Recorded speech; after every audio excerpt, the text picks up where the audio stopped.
নমস্কাৰ বন্ধু বান্ধৱীসকল, আছাম এটিকা চেনেলটোলৈ আপোনালোক সকলোকে স্বাগতম জনাইছোঁ। আজি আমি এডৰা মাকৈ খেতি চাবলৈ গৈছিলোঁ আৰু মাকৈ আচলতে খুব অসমৰ কাৰণে অৰ্থাৎ অসমৰ খেতিয়কসকলৰ কাৰণে এতিয়া মাকৈ হৈ পৰিছে জনপ্ৰিয় খেতি আৰু লগতে মাকৈ খেতিৰ জৰিয়তে অসমৰ কৃষকসকলে স্বাৱলম্বিতা অৰ্জন কৰিবলৈ সক্ষম হৈছে। গতিকে আহকচোন আজি আমি মাকৈ খেতি কেনেকৈনো কৰা হয় আৰু মাকৈ খেতি কেনেকৈ কৰিলে অধিক উৎপাদন লাভ কৰিব পৰা যায় তাৰ বিষয়ত আজি আমি অলপ আলোকপাত কৰিম। আচলতে মাকৈ খেতি প্ৰথমতে যেতিয়া আপুনি কৰিব বিচাৰে, প্ৰথমতে আপুনি মাটিডৰা দুবাৰকৈ চহাব লাগিব। দুবাৰকৈ চহাই হোৱাৰ পিছত আপুনি এদিনৰ কাৰণে এৰি দিব লাগিব। তাৰপিছত আপুনি পুনৰবাৰ আকৌ দুবাৰকৈ চহাব লাগিব। কিন্তু সেই দুবাৰ চাহ কৰাৰ আগে আগে আপুনি সেই মাটিটোত কি মেডিচিন অৰ্থাৎ কি সাৰ প্ৰয়োগ কৰিব। আচলতে আপুনি দুই চাহ মাৰি শেষ হোৱাৰ পিছত এদিন থৈ দিয়াৰ পিছত তাৰপিছতেই আপুনি সেই মাটিডৰাত অৰ্থাৎ আমি প্ৰতি বিঘা মাটিৰ কথা কৈছোঁ, প্ৰতি একৰ মাটিৰ কথা কোৱা নাই, আমি প্ৰতি বিঘা মাটিৰ কথা কৈছোঁ। যিহেতু আমাৰ অসমত প্ৰতি বিঘাৰ হিচাপত সকলো মানুহে অৰ্থাৎ অসমৰ জনসাধাৰণ তথা অসমৰ সাধাৰণ কৃষকসকলে যিহেতু বিঘা ছিষ্টেমত তেওঁলোকে বিঘা হিচাপত খেতি কৰে, সেয়েহে মই বিঘা হিচাপত এই হিচাপটো ক'বলৈ গৈছোঁ যে প্ৰতি বিঘা মাকৈ খেতিত আপুনি প্ৰথমতে প্ৰতি বিঘা মাটিত সাৰ কেনেকৈ প্ৰয়োগ কৰিব। প্ৰথমতে আপুনি 45 কেজি ইউৰিয়া সাৰ প্ৰয়োগ কৰিব লাগিব। তাৰপিছত আপুনি মাটিডৰা যিটো উৰ্বৰতাৰ শক্তি অৰ্থাৎ পানী ধৰি ৰাখিব পৰা বা বিভিন্ন ধৰণৰ ক্ষেত্ৰত মাটিডৰা যাতে ঠিকে থাকে, মাটিডৰাৰ যাতে গুণাগুণ বজাই ৰাখিব পৰা যায় তেনেকুৱাৰ কাৰণে আপুনি আচলতে মাৰিব লাগিব জিংক ছালফাৰ। আৰু তাৰ লগতে আপুনি যিহেতু মাকৈ খেতি কৰিব, গতিকে আপুনি 50 কেজি DAP মাৰিব লাগিব। এইখিনি আপুনি প্ৰথম অৱস্থাত মাৰি আপুনি পুনৰ দুই চাহ মাৰিব লাগিব। দুই চাহ মৰাৰ পিছত মাটিখিনিত আপোনাৰ এই গোটেই সাৰখিনি আচলতে মিহলি হৈ যাব। ইয়াৰ পিছত আপুনি 4 চাহ মাৰা হৈ গ'ল। এই 4 চাহ মৰাৰ লগে লগে আপুনি মাকৈ গুটি ৰুই দিব পাৰে। আপুনি মাকৈ গুটি আজিকালি ৰোৱা মেচিন ওলাইছে, মেচিনেৰেও আপুনি লগাব পাৰে বা আপুনি মানুহৰ দ্বাৰাও লগাব পাৰে। ইয়াৰ পিছত আপুনি যেতিয়া মাকৈ গুটিসমূহ যেতিয়া লাহে লাহে এডাল এডালকৈ গজালি ওলোৱা আৰম্ভ কৰিব, তাৰপিছত সেই গজালি ওলোৱাৰ পিছতেই প্ৰায় আপুনি মাকৈ ৰোৱাৰ প্ৰায় 30 বা 35 দিন পিছত আপুনি আচলতে পানী দিব লাগিব। আপুনি যেতিয়া এবাৰ পানী দিব, সেইবাৰ পানী দিওঁতে আপুনি মাকৈ খেতিডৰাত ইমান বেছি পৰিমাণে সাৰ প্ৰয়োগ নকৰিব। কাৰণ অধিক বেছি পৰিমাণে সাৰ প্ৰয়োগ কৰাৰ ফলত আপোনাৰ মাকৈডৰা হয়তো ৰঙা পৰি যাব পাৰে, হয়তো কিছুমান মাকৈ পুলি মৰি যাব পাৰে। সেয়েহে আপুনি কৰিব লাগিব প্ৰতি বিঘা মাকৈত আপুনি 15 পৰা 20 কিলো সাৰ প্ৰয়োগ কৰিব লাগিব, ইউৰিয়া সাৰ। ইয়াৰ পিছত আপোনাৰ মাকৈডৰা এটা সুন্দৰ চেহেৰাৰে ভৰপূৰ হৈ আহিব। তাৰপিছত আকৌ যেতিয়া আপুনি দ্বিতীয়বাৰ কাৰণে পানী দিব, সেই পানী দিয়াৰ সময়ত আপুনি পুনৰ পানী দি উঠি আপুনি সেইদিনাখনে নাইবা তাৰ পিছদিনাখনেও যদি আপুনি মাৰে, তেতিয়াহ'লে আপুনি ইউৰিয়া সাৰ প্ৰতি বিঘা মাকৈত 45 কেজি মাৰিব পাৰে। এই সাৰখিনি মাৰাৰ পিছত যদিহে আপোনাৰ মাকৈত পোকে ধৰিছে বা আপোনাৰ মাকৈত পোকে পাতবোৰ খাই পেলাবলৈ আৰম্ভ কৰিছে, তেতিয়াহ'লে আপুনি পোক মৰা ঔষধ কিনি আনি মাৰি দিব পাৰে। প্ৰফেক্স বুলি কয়, প্ৰফেক্স বুলি কোৱা এটা ঔষধ আছে, বৰ গোন্ধাই, বহুত বেছি গোন্ধাই। সেই ঔষধটো আপুনি মাৰিব পাৰে বা আপুনি আৰু অন্যান্য বিভিন্ন ধৰণৰ ঔষধ আছে, সেই ঔষধসমূহ মাৰিব পাৰে। তাৰপিছত আপোনাৰ দ্বিতীয়বাৰ পানী দিয়া হৈ গ'ল। এতিয়া আপুনি দ্বিতীয়বাৰ পানী দিওঁতে আপোনাৰ যদি ইচ্ছা গৈছে, তেতিয়াহ'লে আপুনি প্ৰতি বিঘা মাকৈত 15 পৰা 20 কেজি পটাছ মাৰিব পাৰে। আৰু এই পটাছটো আচলতে মাকৈ শিপাসমূহ মজবুত কৰাত সহায় কৰে আৰু ইয়াৰ উপৰিও এই পটাছসমূহে মাকৈজোপাৰ যি কল লাগিব, মাকৈজোপাৰ যিটো কল, সেই গুটিটো আচলতে ডাঙৰ হোৱাত সহায় কৰে। মাকৈ কলৰ যিটো কল লাগে, সেই কলটো ডাঙৰ হোৱাত সহায় কৰে। সেয়েহে আপুনি দ্বিতীয়বাৰ পানী দিয়া শেষ হোৱাৰ পিছত তৃতীয়বাৰ আপুনি পানী আপোনাৰ নিৰ্দিষ্ট মাটিখিনি যদি জীপ নাইকিয়া হৈ গৈছে, আপুনি চাব যে যদি জীপ নাইকিয়া হৈ গৈছে তেতিয়াহ'লে আপুনি সেই জীপ নাইকিয়া হৈ যোৱা সময়খিনিতে আপুনি পুনৰ পানী দিব। এইবাৰ আপুনি পুনৰ পানী দিলে ইয়াৰ পিছত আপুনি পানী দি উঠি কম পৰিমাণে 30 পৰা 35 কিলোমান আপুনি ইউৰিয়া সাৰ মাৰি দিব। আৰু তাৰপিছতে আপুনি আপোনাৰ মাকৈ খেতিডৰাত ডালফ্লোৰ নাইবা লুডিছ নামৰ ভিটামিনবিধ মাৰিব পাৰে। যদিহে আপুনি লুডিছ মাৰিব বিচাৰিছে তেতিয়াহ'লে লুডিছটোৱে আপোনাক দুটা কামত সহায় কৰিব। প্ৰথমতে আপোনাৰ মাকৈ তলিত যদি বন ঘাঁহ গজিছে তেতিয়াহ'লে সেইবোৰ মাৰি পেলাব আৰু লগতে আপোনাৰ মাকৈ খেতিডৰাত ভিটামিনৰ কাম কৰিব। আৰু যদি আপুনি ডালফ্লোৰ মাৰে তেতিয়াহ'লে সেই ডালফ্লোৰ নামৰ সাৰবিধে অৰ্থাৎ মেডিচিনবিধে আপোনাৰ মাকৈত ভিটামিনৰ কামহে কৰিব, কিন্তু আপোনাৰ মাকৈখিনিত থকা ঘাঁহ বনবোৰ মাৰি নেপেলায়। গতিকে আপুনি পৰাপক্ষত লুডিছ নামৰ সেই ঔষধবিধ আপুনি স্প্ৰে কৰি দিব পাৰে। আৰু এই লুডিছে আপোনাৰ মাকৈডৰা ভিটামিনৰ কাম কৰাৰ লগতে ঘাঁহ বনবোৰো নাইকিয়া কৰিব। ইয়াৰ পিছত আপোনাৰ তৃতীয়বাৰ পানী দিয়া পাল আহিব। যেতিয়া আপোনাৰ মাকৈ অধিক ডাঙৰ হ'বলৈ ধৰিব বা ফুল ফুলিব তেনেকুৱা সময়ত আপুনি পানী আকৌ দিব লাগিব। অৰ্থাৎ আপুনি পানী যদি 3 পৰা 4 বাৰ ভিতৰত পানী দিয়ে তেতিয়াহ'লে আপোনাৰ মাকৈজোপাৰ অৰ্থাৎ আপোনাৰ মাকৈ খেতিডৰাৰ কলসমূহ অধিক ডাঙৰ হয় আৰু লগতে অধিক প্ৰডাকশ্যনো বাঢ়ে। সেয়েহে আপুনি পোনপ্ৰথমবাৰৰ বাবে যদি খেতি কৰাৰ কথা ভাবিছে তেতিয়াহ'লে আপুনি মাকৈ খেতিডৰাত এই ভিডিঅ'টোৰ জৰিয়তে যাতে সামান্য পৰিমাণে উপকাৰিত হয় তাৰ বাবে মই নিজেই কৃতজ্ঞ হ'ম। চাওক আপোনালোকে এতিয়া তৃতীয়বাৰ পানী দি উঠিলে, তৃতীয়বাৰ পানী দি উঠি আপুনি লগে লগেই ভিটামিন মাৰি দিব। ডালফ্লোৰ হওক বা অন্য বেলেগ ভিটামিন মাৰিব পাৰে।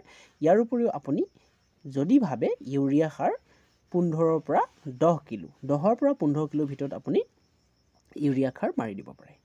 আৰু আপুনি এইবাৰ পানী দি উঠি আপোনাৰ মাকৈবোৰ যেতিয়া ফুলিব তেতিয়া আপুনি সেই সময়খিনিতেই কল লাগু লাগু অৱস্থা হৈছে তেনেকুৱা সময়তে আপুনি পটাছ প্ৰতি বিঘা মাকৈত আপুনি 10 পৰা 15 কিলো পটাছ মাৰি দিব। যদি আপুনি পটাছখিনি মাৰি দিব পাৰে তেতিয়াহ'লে আপোনাৰ মাকৈডৰাৰ খেতি তথা আপোনাৰ মাকৈডৰাৰ কলসমূহ আন সকলৰ মাকৈৰ কলসমূহতকৈ বেছি ডাঙৰ হ'ব আৰু লগতে আপোনাৰ মাকৈ খেতিৰ প্ৰডাকশ্যনটো অধিক বেছি হ'ব। কিন্তু আচলতে মাকৈ গছজোপা অৰ্থাৎ মাকৈ খেতিডৰাত ফুল লগা সময়ত আচলতে আমি ঔষধ বা কোনো ধৰণৰ মেডিচিন মাৰিবলৈ অসুবিধা হয়। গতিকে তেনে অসুবিধাকো আপুনি যদি চেৰ পেলাই আপোনাৰ মাকৈডৰাত 10 পৰা 15 কিলো পানী দি উঠাৰ পিছতেই পটাছ মাৰি দিব পাৰে তেতিয়াহ'লে আপোনাৰ মাকৈডৰা অন্য খেতিয়কৰ মাকৈডৰাতকৈ অধিক উৎপাদনক্ষম হৈ পৰিব আৰু লগতে আপোনাৰ মাকৈ কলসমূহ অধিক ডাঙৰ হ'ব।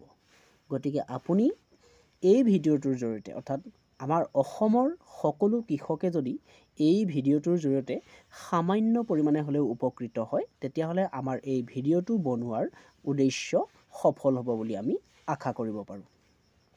এতিয়া চাওকচোন এই মাকৈখিনি আচলতে চেহেৰা পাতি ইমান ভাল হোৱা নাই, কাৰণ ইয়াত মই কৈ যোৱা উক্ত সাৰ মেডিচিনসমূহ সময়মতে প্ৰয়োগ কৰা হোৱা নাই।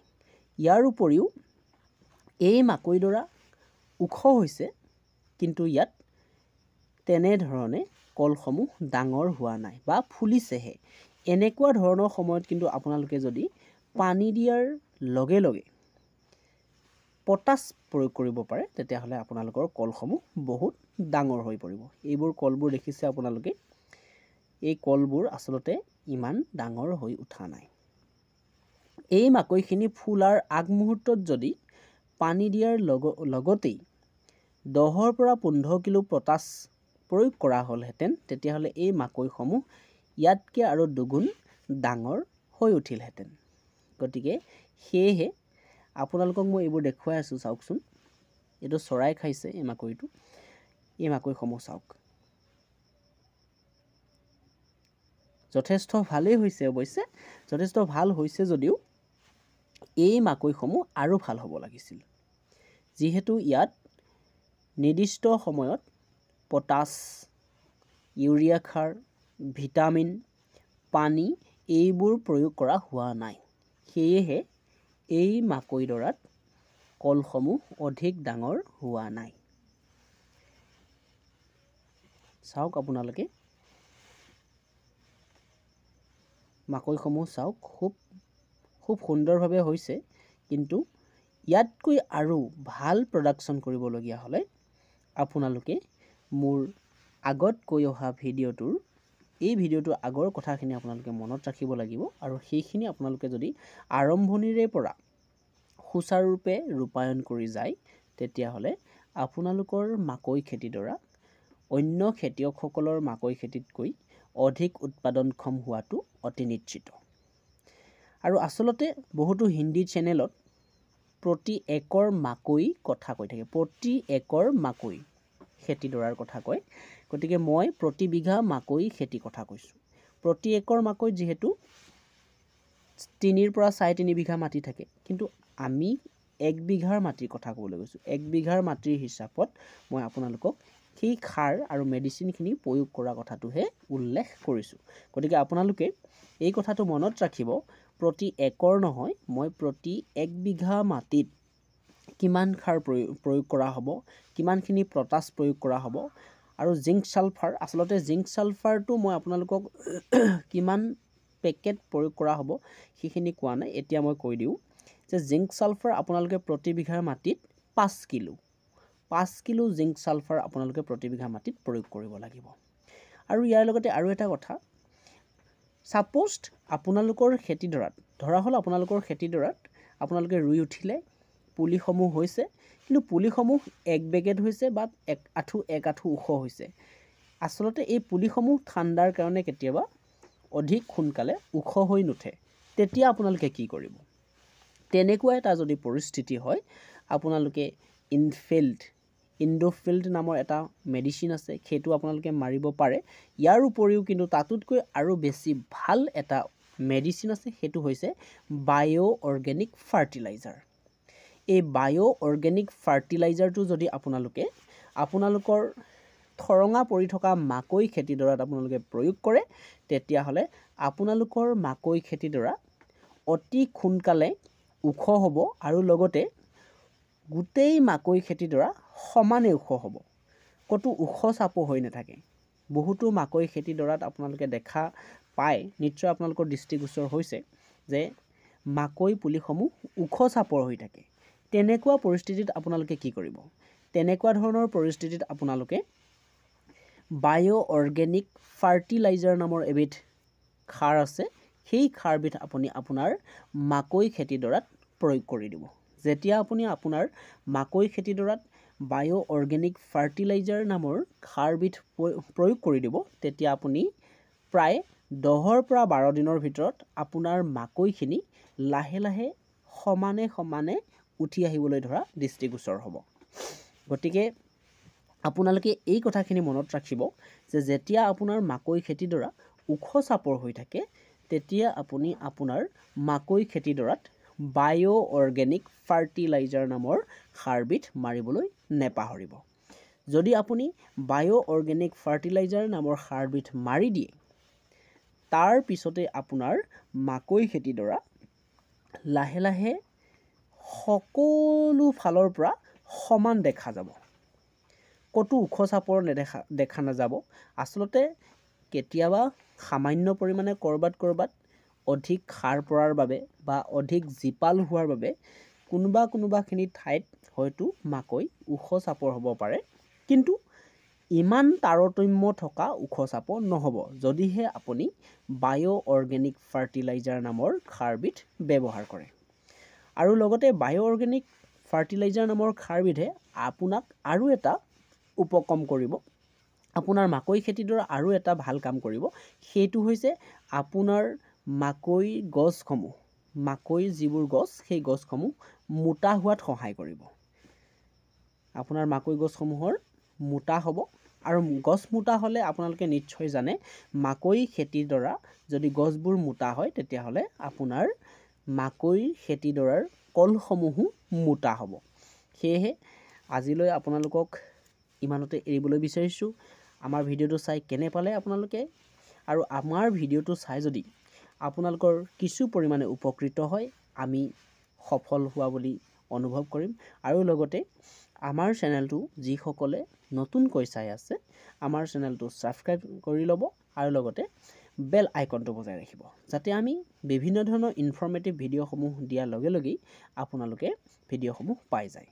গতিকে নমস্কাৰ বন্ধু বান্ধৱীসকল, আজিলৈ আপোনালোকক ইমানতে এৰিছোঁ। আমাৰ এই আছাম এটিপকা নামৰ চেনেলটোৰ জৰিয়তে আপোনালোকক বিভিন্ন ধৰণৰ ট্ৰেভেল ভিডিঅ' বা শিক্ষামূলক, লগতে আজিৰে পৰা আমি আৰম্ভ কৰিবলৈ লৈছোঁ খেতি সংক্ৰান্ততো ভিডিঅ' দিবলৈ। গতিকে এই ভিডিঅ'সমূহ আপোনালোকে চাই যদি উপকৃত হয়, তেতিয়াহ'লে আপোনালোকে আমাৰ চেনেলটো ছাবস্ক্ৰাইব কৰি দিবলৈ নাপাহৰিব। আৰু ইয়াৰ লগে লগে আপোনালোকে আমাৰ চেনেলটোৰ জৰিয়তে কি উপকৃত হৈছে বা আমাৰ চেনেলটো চাই আপোনালোকে যদি সামান্য পৰিমাণে হ'লেও উপকৃত হৈছে, তেতিয়াহ'লে আপোনালোকে কমেণ্ট বক্সত কমেণ্ট এটা দিবলৈ নাপাহৰিব। আৰু ইয়াৰ লগে লগে আপোনালোকৰ পৰা আজি আমি বিদায় লৈছোঁ আৰু ইমানতেই আজি আমাৰ ভিডিঅ'টো সামৰণি মাৰিছোঁ। ধন্যবাদ। সকলোৱে ভালে থাকক আৰু সকলো অসমৰ কৃষকসকলে অধিক উৎপাদন কৰিবৰ কাৰণে সদায় খেতিৰ কামত আগবাঢ়ি যাওক। সকলোৰে খেতিডৰা ভাল হওক, তাৰেই কামনা কৰিলোঁ। ধন্যবাদ।